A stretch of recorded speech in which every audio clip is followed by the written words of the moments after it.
first part of American Chopper was all of us together. And then there was a split between me and my father. But I kind of want to see you guys fight. That's part of the draw. Well, I can't promise that we won't.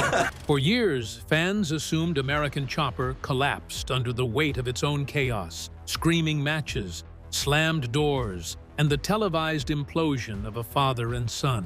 But Paul Teutul Junior insists the truth behind the show's cancellation isn't nearly as simple. Beneath the explosions was a quieter pressure that shaped everything. The constant presence of cameras, reframing their lives into content. And once you understand what happened behind the scenes, the downfall starts to look completely different. What viewers never saw, the weight of reality TV production.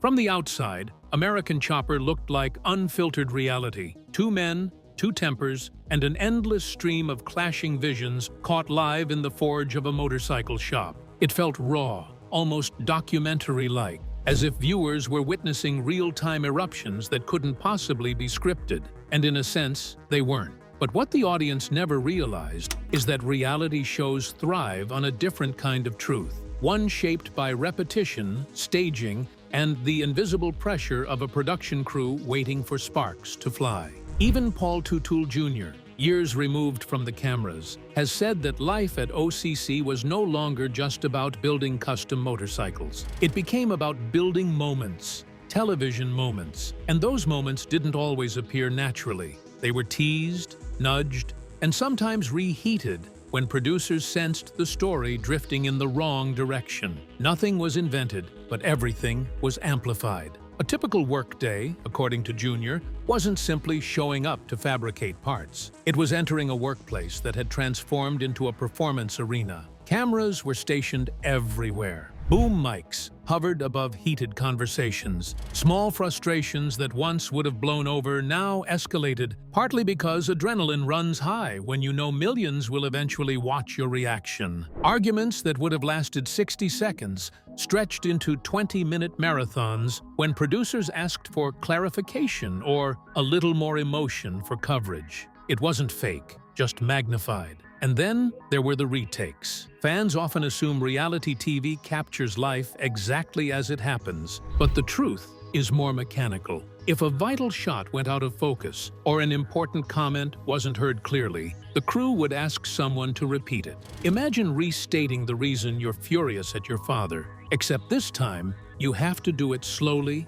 clearly, and with the same intensity. Eventually, emotion and performance blur into one exhausting loop. The pressure was relentless. Long hours became longer. The crew lived inside OCC almost as much as the employees did. Work deadlines tightened because scenes needed structure. Even personal conversations, ones about respect, autonomy, or creative decisions, were never fully private. Cameras might not be rolling, but the possibility always hung in the air, shaping how people behaved. Every interaction risked becoming an episode. Paul eventually understood the effect. They weren't just building bikes anymore, they were building narratives, stories, arcs, climaxes. And the loudest, most combustible, most emotionally costly moments won out, because that's what made for good television. When he finally stepped back years later, he admitted something quietly devastating. Being filmed during the worst conflict of his life didn't just document the fracture, it deepened it. Arguments that should have been resolved in a closed room were instead preserved, replayed, and even encouraged because the cameras were always ready, always hungry, always waiting. And beneath that hunger, something else was happening, something viewers couldn't see. The joy that once defined OCC faded. The organic, free-flowing creativity of metalworking began to stiffen under the weight of production schedules. The shop felt less like a workshop and more like a set. When the cameras were on, everything was louder. When they turned off, the silence was thicker, heavier, and far less forgiving. What makes Paul's later reflections so compelling is that he never claims the show was dishonest. He simply explains that the environment of reality TV changes the chemistry of real life. It accelerates tension. It rearranges priorities. It makes people braver or crueler or more defensive than they would have been without the glare of lights and lenses. And for the Teutuls, whose relationship was already turbulent, that environment was gasoline on a smoldering flame. The blow-ups were real, but they were also the product of a system designed to capture them, preserve them, and feed them back into the cycle that kept the show alive. Years later, Paul admitted something few expected from one of the show's central figures. By the time the cancellation arrived, he wasn't surprised. Because, from his vantage point, the destruction wasn't sudden. It was slow, steady, and quietly manufactured by a reality TV machine that needed conflict more than it needed healing. And that machine didn't appear out of nowhere. And all of this pressure makes a lot more sense once you see how the whole phenomenon began. The rise and breaking point of American Chopper. The rise of American Chopper didn't just happen, it exploded. When the show first premiered in 2003, there was nothing on television quite like it. Reality TV was still finding its shape, and OCC instantly stood out. Here was a gritty workshop tucked into upstate New York, filled with sparks, steel, roaring engines, and two men whose personalities clashed with the same force as the machines they built. Paul Sr., a gruff, old-school fabricator with a booming voice. Paul, the visionary designer with precision instincts and a growing need for autonomy. Their dynamic became the heartbeat of the series. At first, the magic was simple: a family working together under pressure, taking raw metal and turning it into one-of-a-kind creations. Bikes themed after the fire department, the POW MIA tribute, NASA, Intel, the Yankees. They weren't just machines. They were cultural symbols polished with craftsmanship and personality, and America loved it.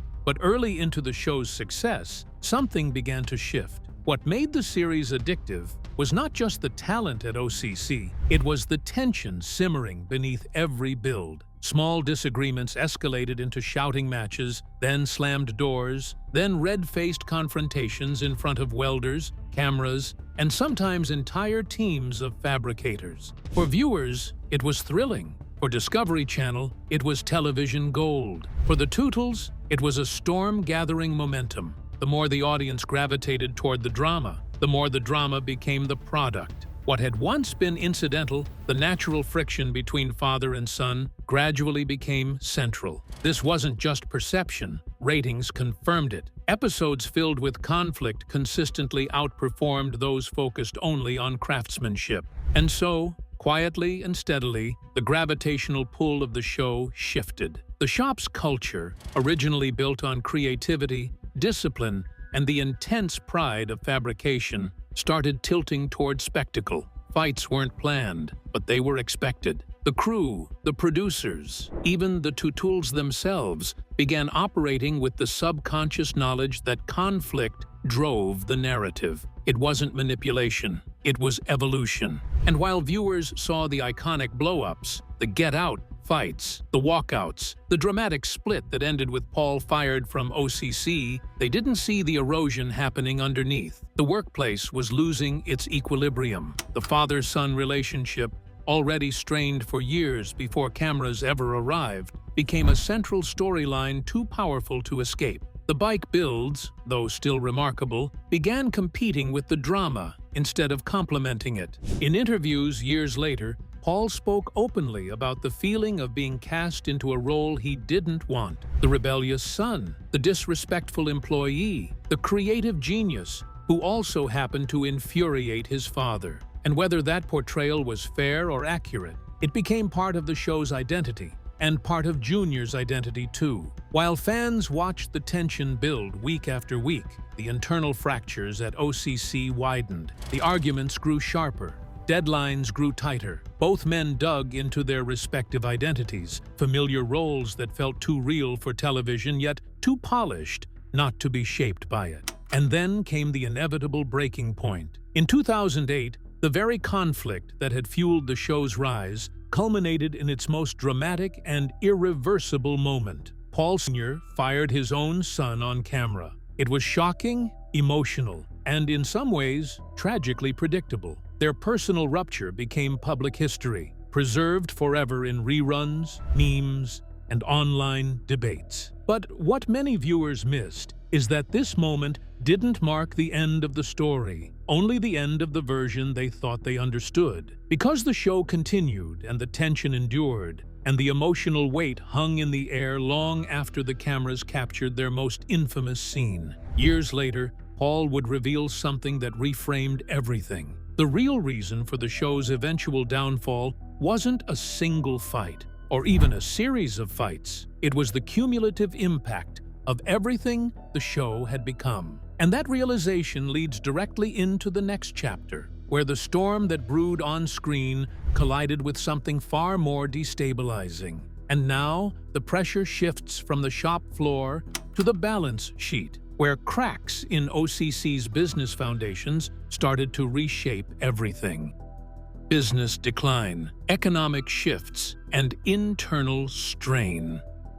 Before American Chopper became a cultural fixture, OCC was a local shop, rough around the edges, tight-knit, and powered by Paul Sr.'s blue-collar ethos. But success came fast, loud, and overwhelming. With fame came opportunity, but opportunity carried weight, and the business slowly buckled under it. The cameras caught the drama between father and son, but what they rarely showed was the financial reality shaping every decision. By the mid to late 2000s, the custom chopper world was already cooling off. The boom that fueled OCC's early success, when high-end, heavily stylized bikes were in demand, began to fade. The financial crisis of 2008 tightened wallets everywhere. Corporate commissions slowed. Motorcycle culture shifted toward more practical, understated builds. The audience's tastes evolved, but OCC's business model remained rooted in the era that had launched them to fame. The shop grew at a pace that was nearly impossible to sustain. The massive new OCC headquarters, an enormous state-of-the-art facility, became both a symbol of success and a looming financial burden. Costs surged: utilities, staffing, equipment, operations, and when revenue dipped, the pressure mounted. The public saw the new building's impressive scale. What they didn't see was the strain it put on the company's bottom line. Documented legal disputes, property foreclosures, and business-related stressors added layers of tension behind the scenes. Paul Sr. tried to hold the empire together, but the weight was staggering. Balancing the expectations of a global television audience with the realities of running a high-cost, revenue-sensitive business created a pressure cooker even hotter than anything viewers saw on screen. Meanwhile, Paul had begun to feel increasingly out of place, not just emotionally, but structurally. As the company grew larger and more commercial, the creative freedom that once fueled his passion began to shrink. The artistry of custom fabrication had to compete with corporate expectations, rushed timelines, and the demands of a TV production schedule that never slowed down. The show needed drama. The business needed stability, and both were deteriorating at the same time. As OCC's financial picture darkened, the environment inside the shop tightened. Tension that had once come from disagreements over design or workflow now came from deeper anxiety. Deadlines, finances, the pressure to justify the show's massive production footprint. And while viewers saw Paul Sr. and Paul's arguments as personal conflict, much of that intensity grew from the unseen economic stress pressing against every interaction. There's a quiet truth about workplaces. When business strains, relationships strain. And when those relationships were already fractured, the added financial pressure made every disagreement sharper and every moment heavier. Discovery Channel, too, faced a shifting landscape. Production costs rose while ratings leveled out. It wasn't that the show lost its audience. It remained popular, but television economics are ruthless. As the budgets grew larger and the storyline grew more fragmented, the long-term viability of American Chopper became uncertain. Networks often make decisions based not on loyalty, but on math. And the math was getting harder to justify. Within OCC, meanwhile, The divide between Paul Sr. and Paul became a chasm. Business negotiations turned into legal battles, meetings turned into mediations, and beneath it all, the emotional fatigue of years of televised conflict began to drain whatever resilience remained. Paul later reflected on this period with clarity. The business was cracking long before the show ended. The tension wasn't because they were on TV, it was because they were trying to run a company, maintain a brand, navigate fame, and repair a damaged relationship all at once. And the expectations placed on OCC by both the audience and the network were impossible to satisfy indefinitely. When Paul eventually left and launched Paul Designs, it wasn't just a personal decision, it was a survival instinct. He needed creative space, he needed autonomy, and he needed to separate his future from an empire that was collapsing under pressures no one fully understood. But the collapse wasn't just financial, it was emotional, structural, cultural. OCC didn't fail because the Teutuls couldn't get along. They struggled because the conflict of fame, business, and family created a strain that even the strongest weld couldn't hold together. Years later, looking back, Paul would describe that period as a turning point, not just for his career, but for his identity. The shop that made him a star also pushed him to the brink. And while finances can be repaired, some damage reverberates in ways no balance sheet can capture. Because underneath the contracts, the lawsuits, and the shifting market was something far more fragile, a family breaking in real time. And that fracture, the emotional unraveling behind the iconic bikes, would soon become impossible to ignore. Fractured bonds, the human cost of fame and family conflict. Long before the world saw their arguments on television, the relationship between Paul Sr. and Paul was already complicated. But fame has a way of sharpening every flaw, amplifying every weakness, and turning private tension into a public storyline. As OCC expanded and American Chopper became a cultural staple, the emotional center of the show, father and son, slowly became its most fragile fault line. Viewers saw the blow-ups, the profanity, the doors slamming hard enough to rattle steel beams. But what they didn't see were the quieter moments that followed. The long silences, the awkward distance, the heaviness in the air after the cameras powered down. The very thing that made the show a hit, raw, combustible conflict, was also the thing tearing their bond apart. Paul has spoken candidly in interviews about how painful it was to fight with his father in front of millions. He wasn't just an employee. He was a son trying to coexist with a father whose expectations, frustrations, and emotional patterns sometimes collided violently with his own. Their conflicts weren't invented for TV. They were real, deep-rooted, and often decades in the making. But once cameras entered their world, something changed. Instead of stepping away from conflict to cool down, they pushed through it because production days were long and deadlines were tight. Conversations that should have been private became content. Arguments that should have stayed in the family became cliffhangers. The emotional heat no longer had room to dissipate. It was captured, preserved, and replayed endlessly. And that pressure affected more than just the two men at the center of it. The employees felt like they were navigating a minefield. The crew walked on eggshells, always aware that a single wrong moment or the simple act of being in the wrong place could be swept into the show's narrative. For some, OCC ceased being just a workplace. It became a stage where every emotion risked becoming part of the storyline. Paul, caught between creative passion and emotional exhaustion, reached a point where he could no longer ignore the toll the show was taking on him. He described it later as a kind of erosion, not sudden, but steady and relentless. Each argument chipped away at his patience, his identity, and his sense of direction. And because cameras were always present, the process happened in a way that felt performative, even when the emotions were painfully real. His father felt the weight too, though perhaps in a different way. Paul Sr. carried the strain of running a business under national scrutiny, maintaining a persona, and managing a team that was simultaneously building choppers and carrying a television franchise on its back. His tough exterior, part authenticity, part armor, wasn't always enough to protect him from the emotional fallout. The more the cameras captured his frustration, the more he leaned into it, often without realizing the long-term consequences. The breaking point, when it finally arrived, was seismic.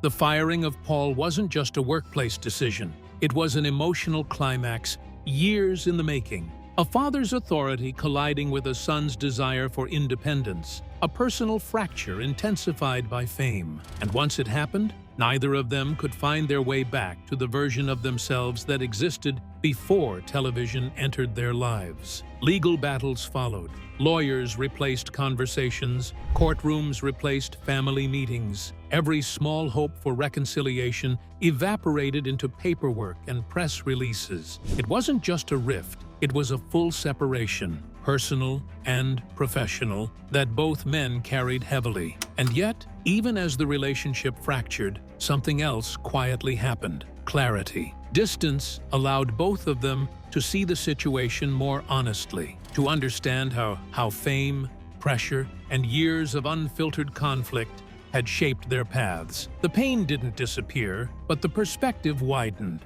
The cost of the show wasn't measured only in ratings or revenue, it was measured in the distance between two people who once shared a dream. Years later, Paul would look back with surprising insight. Yes, the fights were real. Yes, the emotions were intense. But when asked why American Chopper truly came to an end, he didn't point to a single blow-up, a single argument, or even a single season. He pointed to something deeper, something viewers never fully grasped. The show didn't end because the drama was too big. It ended because the damage underneath was too deep.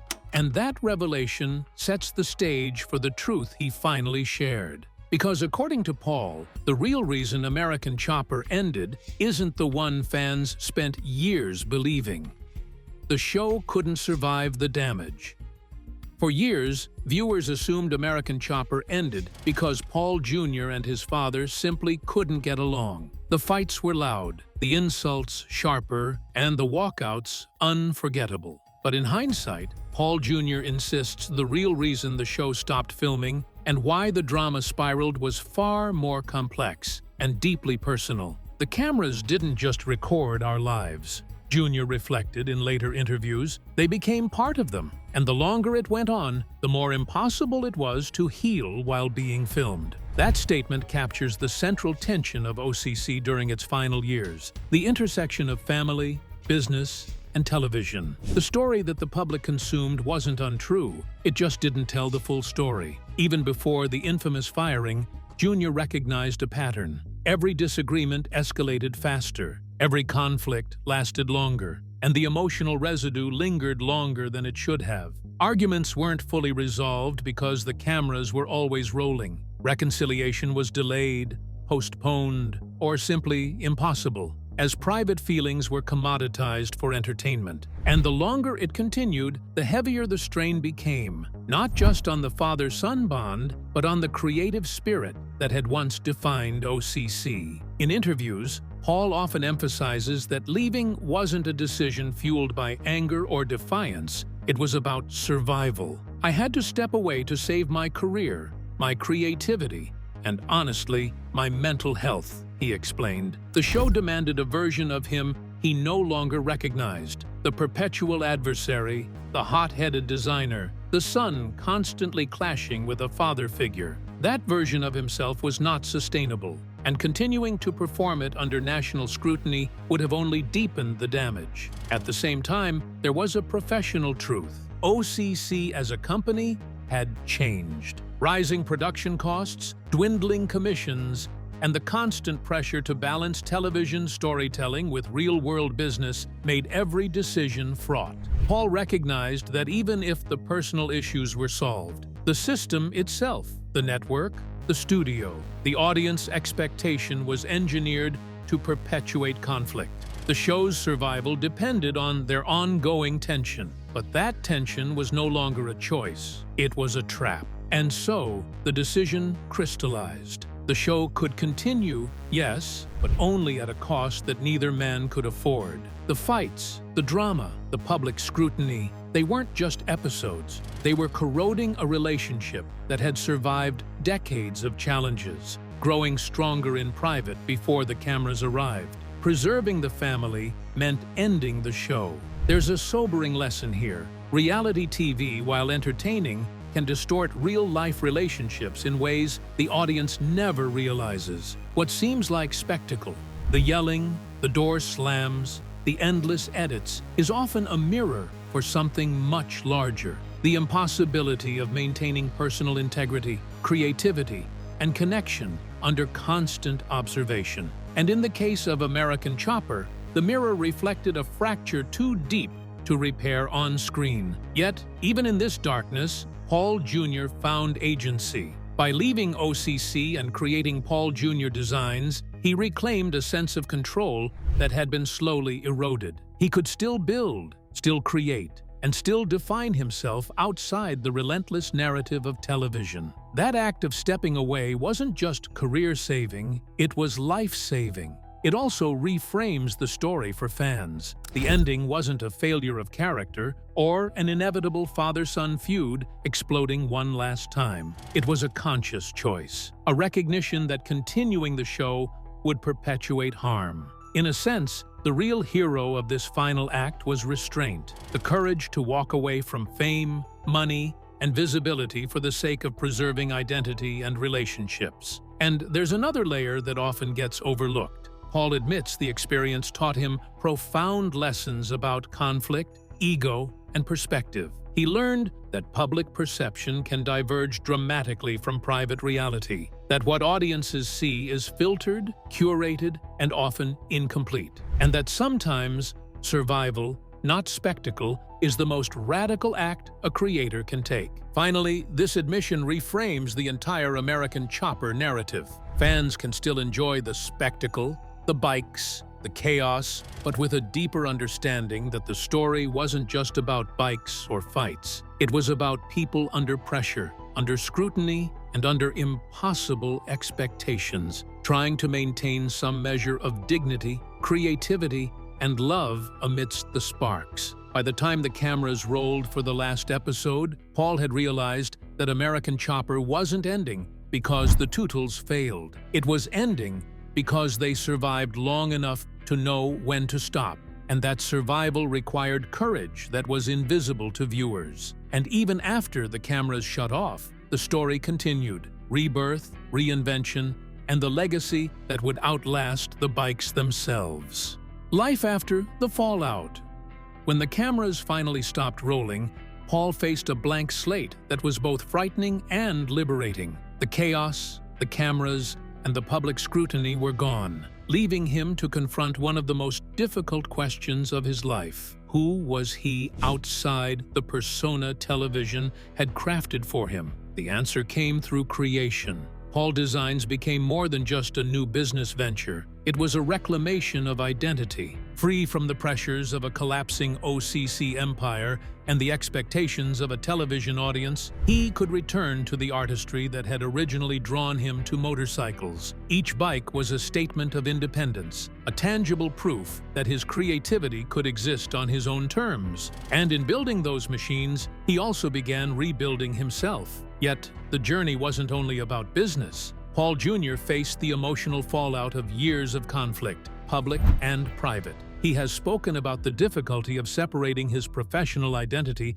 from the son who had once clashed so violently with his father. Healing was gradual. It required distance, reflection, and a willingness to accept that some relationships, like some bike projects, cannot be rushed or forced. The cameras, thankfully, were gone. Now, the work could be about life, not spectacle. OCC itself continued to operate in the years that followed, sometimes attempting revivals or spin-offs, including American Chopper, Senior versus Junior. These projects allowed glimpses of reconciliation, but also highlighted the fragility of their familial and professional bonds. The public, conditioned to expect constant conflict, watched eagerly for old patterns. But Paul approached these opportunities cautiously, aware that the past could easily repeat itself if the dynamics weren't managed carefully. In reflecting on these years, Paul emphasizes a lesson both simple and profound. Fame is fleeting, but legacy is lasting. American Chopper may be remembered for its explosive moments, but the true legacy lies in the artistry, ingenuity, and creativity that fueled it. And while the drama drew audiences in, it was the machines and the people behind them that endure. He also highlights the cultural impact of the show. American Chopper brought custom motorcycles into mainstream awareness, inspiring a generation of builders and fans. It wasn't just entertainment, it was a platform for craftsmanship, a testament to what human ingenuity can produce under intense pressure. The bikes themselves, in many ways, became symbols of resilience, creativity, and expression, qualities mirrored in Junior's personal journey. Perhaps most importantly, the story of the Teutul's offers a broader message about human relationships under stress. Reality TV captured the fights, the mistakes, and the loud moments, but it could never fully convey the subtleties of repair, forgiveness, and personal growth. All reflections underscore that success isn't always about visibility or fame. It's about knowing when to step back, when to rebuild, and when to reclaim the parts of yourself that were lost in the glare of public attention. Today, Paul continues to push boundaries creatively while navigating a complicated but evolving relationship with his father. The lessons from American Chopper about family, creativity, business, and survival remain with him. The show may have ended, but its impact resonates in the bikes he builds, the teams he leads, and the audience he continues to inspire. In the end, the story of American Chopper is less about shouting matches and more about endurance. It's a tale of passion and conflict, yes, but also of reinvention, resilience, and the power of knowing when to walk away. Paul's journey reminds us that sometimes the most important victories are the ones you achieve quietly, off-screen, behind the metal, the sparks, and the welds. And while the cameras no longer roll, the legacy of the Teutuls and the lessons they learned about life, family, and creativity will continue to resonate far beyond the forge. If you enjoyed this deep dive into real stories, don't forget to subscribe for more inside looks at your favorite shows and the untold stories behind the scenes. Thanks for watching.